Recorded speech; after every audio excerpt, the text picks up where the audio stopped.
Hey, have you ever wondered, how can I set up this meeting for success? Or what do I need to do to facilitate a meeting? Or what happens in a meeting when things aren't set up and we can't get to where we're supposed to be and it's just a waste of time? I'm here for you. My name is Dr. Kortney Peagram, and I do all things facilitation, training, executive coaching. Now, that's all people skills. That's my background. That's my degree. I'm a business psychologist that teaches you how to do the things. Okay, how to facilitate or run a meeting, right? Just run a meeting. Facilitation is more extensive skills, but like, how do you prep, set yourself up, and like actually get things done that you're supposed to do in a meeting? There are a few things. So I'm going to be Captain Obvious for a second, but just in case people don't know, because if you're watching this video, you're looking for tips, or even me this year, I'd forgotten about like the meeting invitations on blocking other people's calendar. And it was just like a habit I had gone out of. So when I heard about that again, it's like, oh yeah, so sometimes we just need reminders. Because if we're in like a meeting like storm where it's constant meetings, or we're overly scheduled for meetings, and then we're running a lot of meetings, things don't come like, it's just like a habitual thing, and so just get over it versus planning for successful outcomes. Now, here's what you're going to do. First, you're going to figure out, why are you having this meeting? So you're going to have a meeting with yourself, and you're going to say, okay, what is the purpose of this? Who needs to be at the table?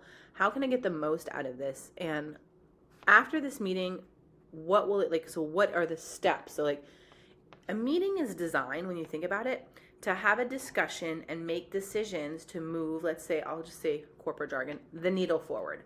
If you're doing initiative committee, maybe it's a performance review, maybe it's about a project. The reason that we're talking is because we have to address certain things, come to a decision, and be able to agree on action items to continue working together. Now, if it's a performance review, that's a little different, but still, it's the need to communicate what's going on. So what's going on, so what do we want to start doing, stop doing, continue doing, right? So that's what's critical to understand. The meeting is, the purpose is not just to like have a conversation, right?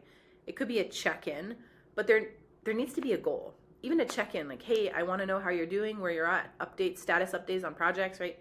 That's a goal. So each meeting needs to have a goal, and you need to know, when are you having it, who's going to be there, which platform. So let's start back to basics. First thing you're going to do is you're going to look at your calendar. So you might use Google, Teams, Outlook, whatever your heart desires. Each workplace should have a certain platform where you can see people's calendars, or if you don't have access to their calendars, you can send meeting invites. So in Google, you would open it up, you would set the meeting. So same for, let's say, Outlook. And they're going to give the title. Now, I know sometimes people just want to be a little creative with their titles, and I do too. So the problem is, if we don't know exactly why we're meeting, people might decline. Additionally, if the title is too creative, then there's really difficult to understand, like, why are we coming together? Why should I be here? So you want to make clear, concise titles. So it could be Q4, too concise. Like, what are we talking about in Q4? Is it about the finances? Is it about any compliance issues, right? Crystal clear. So it could be project review and updates regarding phase 1, right? So that's a lot of jargon, but at least people who are in it know what it is about. It could be performance reviews and, goal setting. It could be brainstorming session, but not just the brainstorming session, about what is really important. Next, what you're going to do is you're going to invite people. So you want to make sure that you invite the stakeholders, the people that need to make the decisions, and any person that would add value or insight in the meeting. Not just, well, I think they should come because, Carol from accounting discussed the other day about something that's going on with HR and marketing. If Carol's a supportive person and it would add value to have her listen in the meeting, put her as optional. Carol, unless Carol needs to make a decision in that meeting, she can be optional. And then she gets to choose if she should show up at the meeting. So then it's on her if this is a waste of time or it's meant for her to gain information. Now, giving people the supportive roles, or maybe like the second key decision makers, they can be optional. And so I did this, like, it was last year. I was meeting with 2 leaders. I was doing executive coaching. And so I would do one-on-one sessions and group sessions with them weekly. We were dealing with a really tight deadline for strategic it was a culture reset. So strategic goals, and then moving the needle forward on certain items to get them set up for success as they were onboarding new people, and there was a lot of structural change. So long story long, I had to set meetings with them, and I didn't want them to think that I'm meeting about the other one or there's issues, or so I always made it optional for one leader to attend the other ones on one, but it was meant for me and that person, and they had access to the agenda to see like, oh, I need to stop in and talk about this because this relates to my team, blah, blah, blah. So this is to say that when you think of optional, it's you're not like, you're keeping it open, right? You're not making it like a cliquey meeting or like like a who's who, like no ego here. What you're doing is you're saying you need to come to this meeting because we need your decision to move forward, and you might add insight or value, or you might have questions, so you're optional. Why am I reiterating this? Because I hear it too many times from my clients. I am in so many meetings, I don't even know why I'm there. Whew. So now they have the power of choice, which actually will increase your engagement. Next, you want to do in your meeting, so like if your meeting, you say it's going to take 45 minutes, I know people like to hear this. I might add it to an hour, because you know what people love? Getting out of a meeting early. Do you know what people hate? Staying in a meeting past that minute that it was supposed to be done. I mean, they're closing their laptops, they're on their phones, they are disengaged. They are like, eye in the door, eye in the exit, okay? So that's why it's critical to have that buffer time on your schedule. If you think it's going to take you 30 minutes, put it at 45. If you think it's going to be 45, do an hour. I mean, you will be like a winner if you get everyone out on time or even earlier. So the buffer time is critical, and that as a facilitator, I really recommend so that you don't go over. Because one thing that people hate is going over meetings, because typically they have back-to-back and now they're late for the next one, and it screws up their day. And I also find that very disrespectful if meetings are running over, because you're like, okay, meeting done, see ya. Go to your regular day. But maybe Larry, Vanessa, Rebecca, they had to stay and listen, and maybe they didn't even know why they were there. Now they're upset, frustrated, resentful. They're going to their other meeting. So let's say Rebecca leaves my meeting, and I was just like lollygagging, just talking about life, and she's like, why am I here? Okay. She's very frustrated with me. And she needs to go into performance review, let's say with Eric. So she's late for the review for Eric, and Eric's her boss, so she's a little stressed out. And Eric doesn't even know that we're having this meeting because he didn't look at her calendar. Now he's wondering, where is Rebecca? Like, this is not good for her review. Like, this is a very important meeting. And she didn't know how to tell me, I gotta go. Or because she could have been a new employee. She could have, I might have authority, or a higher role than her. Regardless, you're seeing this picture, right? So now Rebecca's going to walk into the meeting with Eric, and she's going to be stressed out. She might be frustrated. So anything that Eric says, she's still mad at me, but might be projecting it onto her boss or the situation and have a different emotional reaction than, if I ended my meeting on time. I know that was really long to explain, but what I'm talking about is when we're running our meetings over, we're deregulating other employees. And that is not fair to them. So let's be respectful and end our meetings on time. Now, okay, next. Your meeting's set, you got that buffer, you were like, okay, beautiful. What do we need to do? You need to say, so you don't need to do this, but it's really helpful. I usually set my meetings as soon as I get them. So say I don't know, Carrie reaches out and she's like, hey, let's set a meeting, brainstorming session, 1 p.m. Friday. I'm like, thank you, sending you meeting invite. I do it right away so I don't forget. And I can set it out. I don't even have to put a task on my list. It's done. I'm in my email, super easy. I set the meeting. And then in that description part, I say, agenda to follow. That's it, okay? Make sure the link's there, time, she's invited, anyone else, okay, boom, send.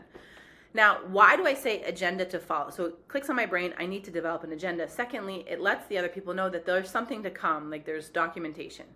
Now, let's say we're meeting Friday, now it's Wednesday, so tomorrow I'll create a one-page agenda of what my desired outcomes for this brainstorming session would be in our meeting. It needs to be one page. Agendas are not novels. They are not workbooks. They're one-page documents, okay, maybe two at the most, even a strategic meeting. When I facilitate strategic meetings, we can still keep it at 1 to 2 pagers, these big meetings, because if there's too much in the detail, people aren't looking at it. Now, you could have additional reports or memos that are attached to the agenda, but an agenda should just be an outline of what's going to happen, okay? Like, hey, here's the blueprint of what we're doing today, right? You don't need to have all the details because we get lost in details. Now, that agenda is a one-page, 24 hours prior, unless it's extremely important information, there needs to be additional documentation or pre-work. I always do the agenda 24 hours before. Now, if there's pre-work, I do 48 or 72 hours because honestly, anything before that, it gets lost in the shuffle. Most people get between 50, if you're lucky, to 250 emails a day. That is a lot to manage, and on top, figuring out what I'm supposed to be doing in a meeting. That's why one-stop shop, put it in the meeting invitation, the one-page agenda.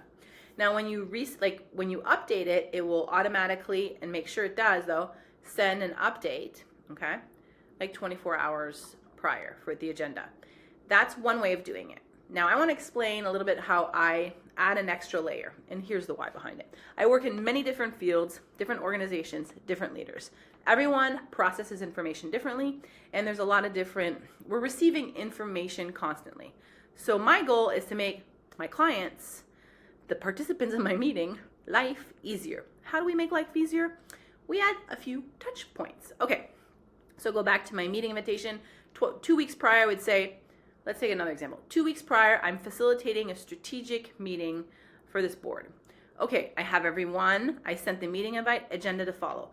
Now, a few days like after I sent the meeting invite and I see people are accepting, because I need so many other people to accept, I might send like another like little touch point, and I say, see the agenda attached below, and then I might highlight the important things that we're going to cover, or maybe add names to things that I need from people or decisions when we're going to make. But that one-page agenda will then be, let's say, 7 to 10 days prior in the email, just in case. So maybe someone wants to review it and add to it, depending on what type of meeting you're having. That gives people time to process. Now, if you're like, I don't have time a week before, you can do it, let's say, 3 or 4 days before. Because here's then what I do. Let's say a week before I send out the meeting invite with that agenda, then 2 days before to 1 day, depending on meeting time, importance, all that stuff, right? I send an email follow-up talking about the upcoming meeting. So it would be kind of an overview. As a facilitator, it's a little different, but just steal my stuff, okay? I'd say like, hi team, I look forward to our session on communication and strategic teamwork, or strategic goal setting, however you want to frame it, whatever you're doing, that topic, right? What I just explained should be what's in the title for the meeting. And then you would say like, we will be covering the following. I like to bullet point 2-3 things and say my goal in this meeting is to create opportunities for discussion and additionally get action items in place to like set our goals for the upcoming, like, I don't know, blah, blah, blah. So you see where I'm going. So first, what is the meeting about? Matches the title. 2 or 3 goals of what you're going to do, what your desired outcomes are, and then which follows kind of the agenda, but you're giving a little more like softer, like we're talking, this is like a more personal email. And then it explains what you want to get out of it. And then sometimes, because if people don't know me, because I'm a facilitator and they hire me to do their meetings, then I would put my bio, a quick tutorial about me, anything they need. But I do not put that up front because some people do not care. I put it at the bottom. If you're the first time working with me, attached is my bio, request me on LinkedIn. Here's a short video intro of myself. Now, if you're new to the team or there's certain things that you want to share that are important or highlight, regardless, sometimes videos just like this, make them a lot shorter, 1 to 2 minutes, is a great way to create engagement because it's easy for someone to click on a video than read a 2-page document about something. Now, those are just tips and tricks. Use them if they're helpful. But what I want to get to is the meeting invite, the agenda's there. Then in that email, you're reattaching the agenda and explaining kind of like what it is. So if you want to steal this, I love it. Sometimes with my clients, what I do is like I pull up like my screen and I walk them through the agenda of what we're going to cover. So then as they read the agenda, they're like, oh, okay, so this makes sense. Because what I might think of certain terms or like concepts, it could be different to them. So that kind of clears the air. Then I send out the email. Now, I'm set. That's my pre-work. My last thing I want to do before I actually like run into the meeting, and I know some of you might be like, I'm not doing that. I actually visualize while I'm looking at the agenda, what I'm going to do, how I'm going to do this, bringing this topic up, what are some resistance, some challenges, how people might feel about certain things, right? So I actually do a walkthrough of my agenda prior to my meeting. I do it as a facilitator. We do that for our trainings all the time. But even if it's just a meeting, if it's a meeting like with a new client or like my boss, because I'm a professor, I still create an agenda and walk through it so I don't forget anything. Because once your brain kind of walks through it and visualizes the meaning, it can plan better and like address situations. And honestly, with all the things that how fast our brain works, because you walk through it, maybe something is about to happen, like, I don't know, Bill and like Larry are getting a little upset about something, and you can kind of hear it, you're talking about something else. Well, your brain's going to pick up on that and they'll be like, okay, we're facing some resistance challenges. Let's loop this strategy in. So it's really helpful to do that whole dry run. I recommend it every single time. Okay, so you did the dry run right before the meeting. Now you enter the meeting. So, important thing. In your meeting invite, you need to be clear if it's in person, Teams, or Zoom, and add in the link if it's Zoom, or Teams, depending on what platform you have, because sometimes people like don't know where to find the link and then they show up late to your meeting and that impacts you. Now, additionally, as I backtrack, in that email, you would put the link to the meeting if it's a platform you're using. Now, if it's in person, just put the room location, and sometimes I even put a map of where they need to go, okay? Make it easy, make it simple, because then you start on time. Okay, meeting starts. What I do as like a meeting facilitator, I'd be like, I introduce myself, I welcome everyone, I use people's names. If it's a group that don't meet often, I have name tags, okay?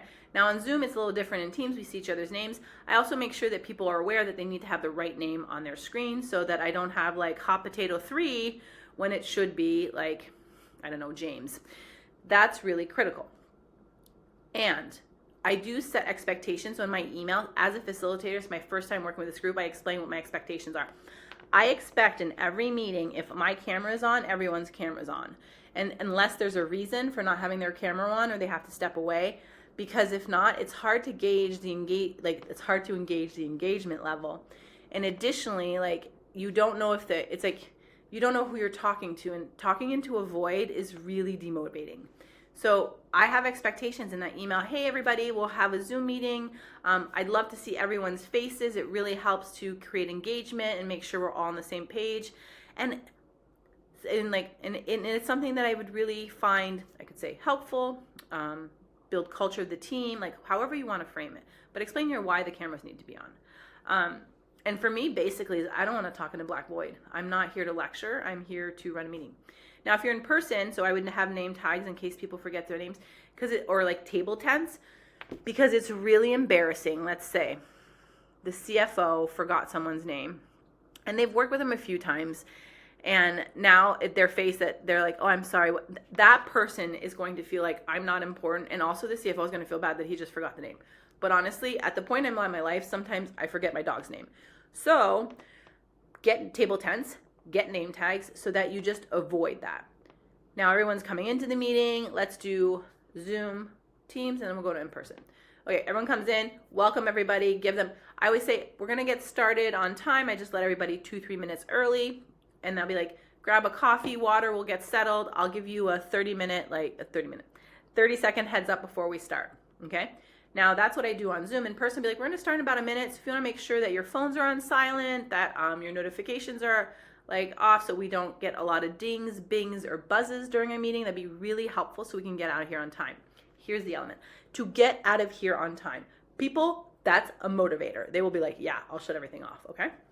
Now, next. If you don't want computers at meetings because you're in person and you don't, like, I laugh because sometimes if I think that a meeting should have been an email and during that meeting, sometimes I'm doing other work and it's not okay. And we won't tell anybody I do this. But if I don't have an agenda and I don't know why I'm there, it's like, I got a lot of stuff to do, so I'm going to go do the thing. Not ideal. And I'm telling you this because I'm being really authentic and genuine, that you need to be clear in that meeting if you want computers on or off. If it's a brainstorming session, you can just take paper. Wow. And a pen. and take notes. You can actually voice record during the meeting with the permission, and then you just throw that in ChatGPT, and then you got your meeting recap. However you want to do it, you have to be clear so that no one is confused. If you call someone out for using their computer, call someone out for being on their phone. So what does that mean? Put that? Expectations. As you start the meeting, for example, hi, my name is Kortney Peagram. I'm your facilitator for today. Did everyone receive the agenda? Thank you.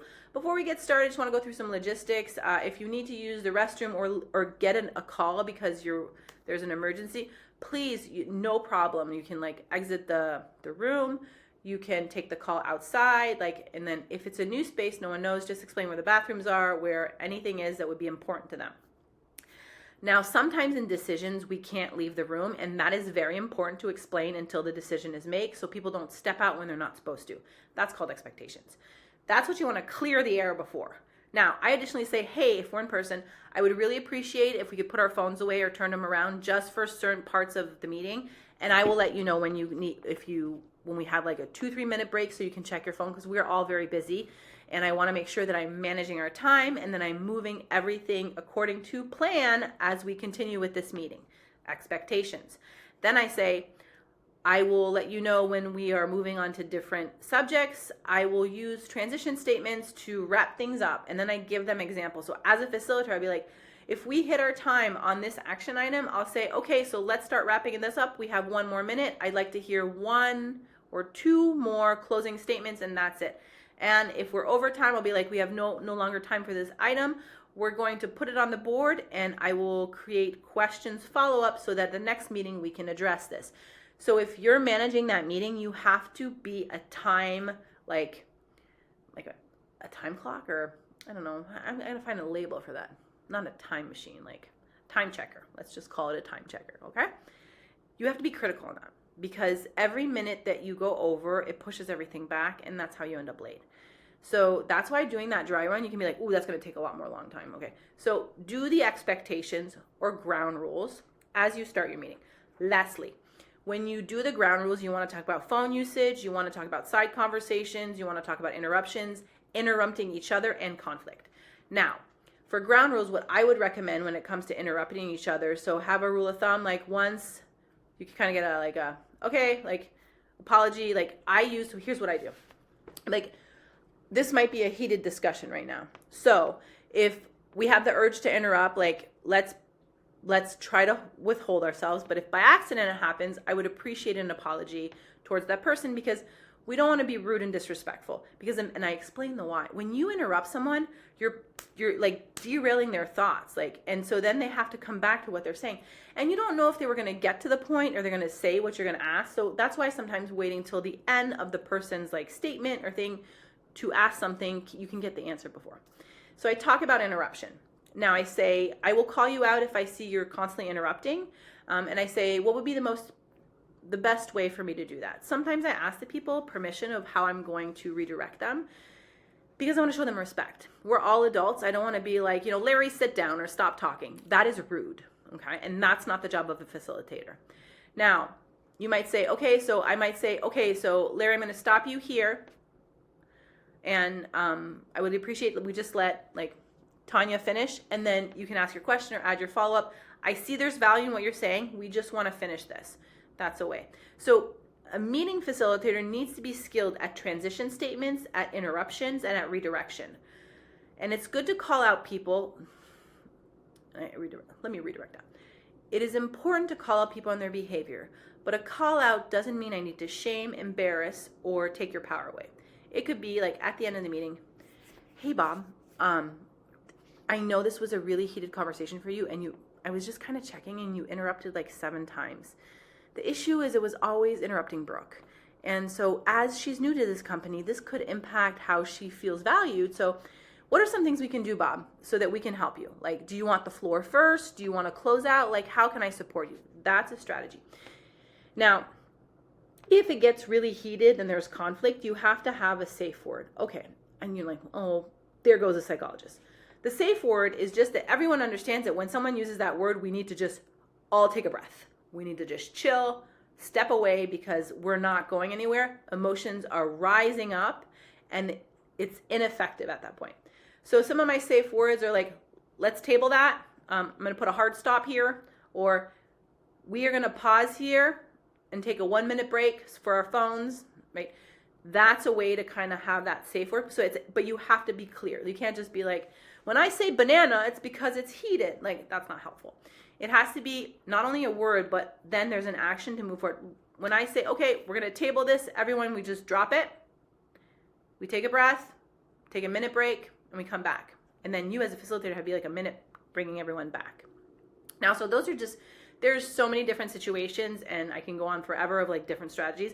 I'm giving you high level, like, to do this. So to recap, even though I went into these details of each expectation, you want to set the expectations. You want to have an expectation on phone usage, on note taking, on interruptions, on time management, on conflict. Then on next steps, on accountability, who's doing what. How do we turn a task list into an action item? So you might have 5 to 7 ground rules or expectations. You need to set them before you do anything, before an icebreaker, before like, okay. Now, expectations, typically, for me, it takes 2 to 5 minutes. That is it.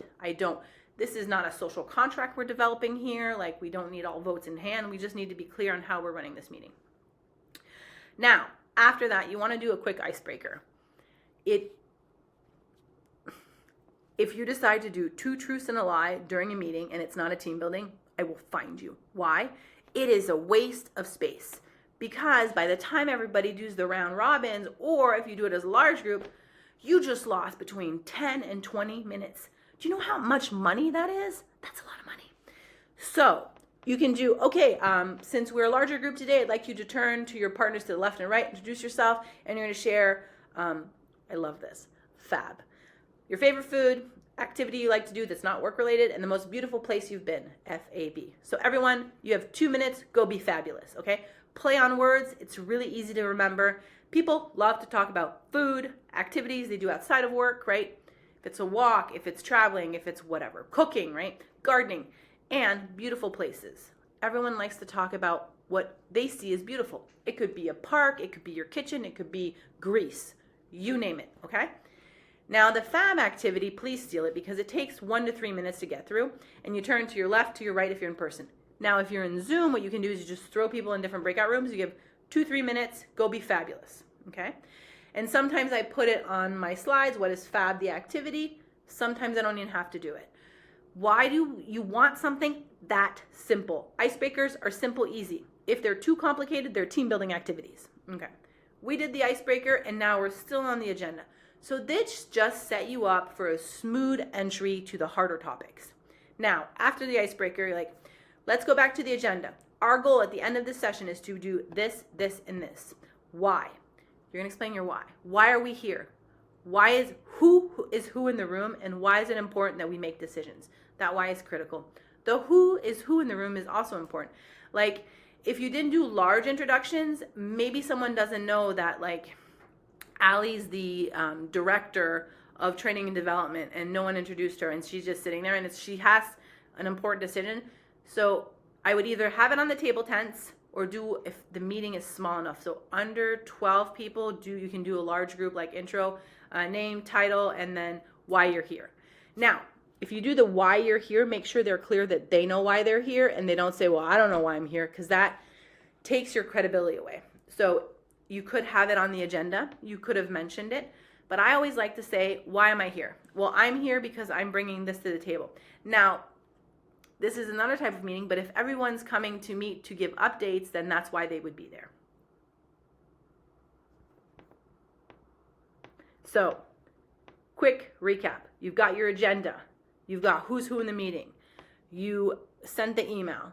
Then you got everybody there, right? Everyone's on time. You greeted them. You have name tags. You're set. Okay, boom. You have your expectations. You did your icebreaker, and then you start, okay? This is why we're here. Who's who in the room. This is what we want to get out. And then you say, I'm going to be managing the time for the rest of the meeting. If we're about to hit our end of discussion and we're running out of time, I will remind you 1 minute, 1 to 2 minutes prior, so we can wrap up discussions, and then I will transition to the next topic. So as you facilitate that, you make sure that you're think about you as you're going through titles, subtitles, they're doing the narrative, and then you're moving on. You have to be extremely structured and actively listen during that meeting so that you are in control of what's going on and you can address situations. Now, the last thing I want to say, because there's so much I can do on meeting facilitation, is for the notes. For note taking, as a facilitator, it's very difficult if you're facilitating the meeting, managing time, managing people, managing emotions.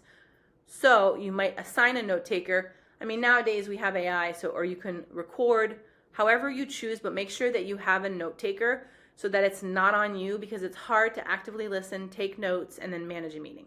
Just my 2 cents. Anyway, as I wrap up this how to run a successful meeting, these are the tips to start you. Now, you're like, well, great, we went through many things, but how do I close? Great question. Just as I'm closing here. You start to recap everything that you discussed. You add names to who's who and what's next for them. Larry, thank you for that update. We'll see those reports on next meeting. Tanya, you'll have the event secured, and then you're going to work with marketing on the flyers. Thank you very much. So you're doing that. So all action items from your meeting, and then you're tying a name to it so everyone knows what they're supposed to be doing. And then you close. I want to thank everybody for being here today. We have 2 minutes left before the end of the meeting. If there's no further questions, I just want to say we've accomplished a lot today, and I look forward to talking to you again. I'll send a follow-up email with our meeting notes, and everybody have a great day. That is super simple, okay?